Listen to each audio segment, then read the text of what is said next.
क्या सबके नाच देखाब्या मुरली बाला क्या सबके नाच देखाब्या मुरली बाला डीजे चंदेश्वर पंडित पिपरास चौक डीजे चंदेश्वर पंडित पिपरास चौक। अभी आप सुन रहे हैं जय मां काली रिकॉर्डिंग स्टूडियो फुलपरास चौक से। मैया यशोदा कृष्ण कन्हैया मैया यशोदा कृष्ण कन्हैया बारा नटखट बाला सबके नाच देखाबो मुरली बाला क्या सबके नाच देखाब्या मुरली बाला मैया यशोदा कृष्ण कन्हैया मैया यशोदा कृष्ण कन्हैया बारा नटखट बाला सबके नाच देखाबो मुरली बाला क्या सबके नाच देखाबो मुरली बाला हाँ सबके नाच देखाबो मुरली बाला। डीजे चंदेश्वर पंडित पिपरास चौक डीजे चंदेश्वर पंडित पिपरास चौक। सबके नाच देखाबे मुरली बाला बाला हाँ सबके नाच देखाबे मुरली बाला।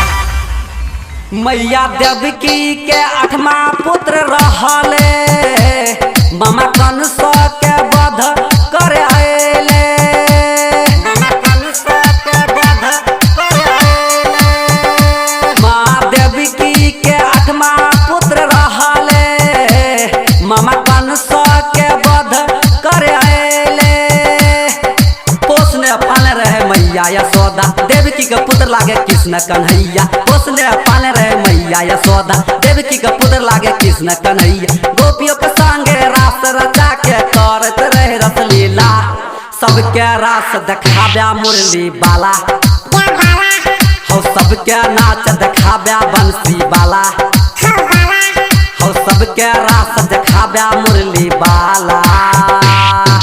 डीजे चंदेश्वर पंडित पिपरास चौक डीजे चंदेश्वर पंडित पिपरास चौक। सबके नाच देखाबे मुरली बाला बाला हाँ सबके नाच देखाबे मुरली बाला।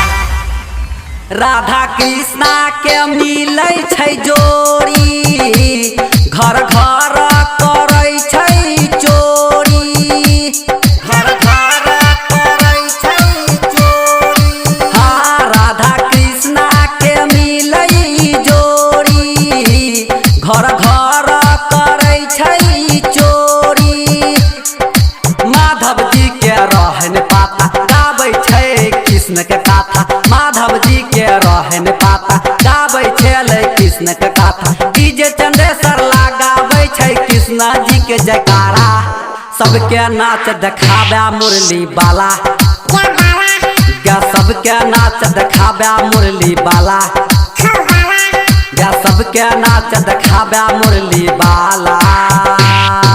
मैया यशोदा कृष्ण कन्हैया मैया यशोदा कृष्ण कन्हैया बारा नटखट बाला सबके नाच देखाब्या मुरली बाला क्या सबके नाच देखाब्या मुरली बाला हाँ सबके नाच देखाब्या मुरली बाला।